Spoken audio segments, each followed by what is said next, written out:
خب سلام بچه، اومدیم با یه چیزایی هست اومده به جز فیتالیتی، اسمشون انیمالیتیه که طرف تبدیل به حیوان میشه و میره میزنه لطپان میکنه دیگه.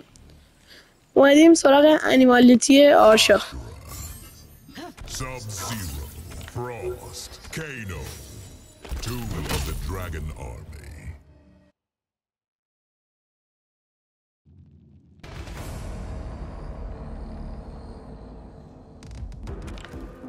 Finish him. خب بچه باید فاصله وسط باشه، عقب، جلو، پایین، زبدر و این انیمالیتیشو میزنه دیگه. خیلی هم خفنه.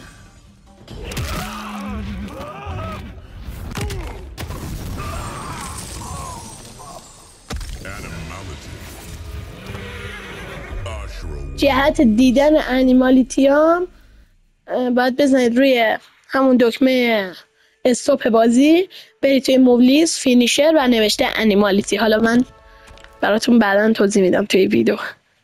فعلا خدا یارو نگهدارتون. خدافیز.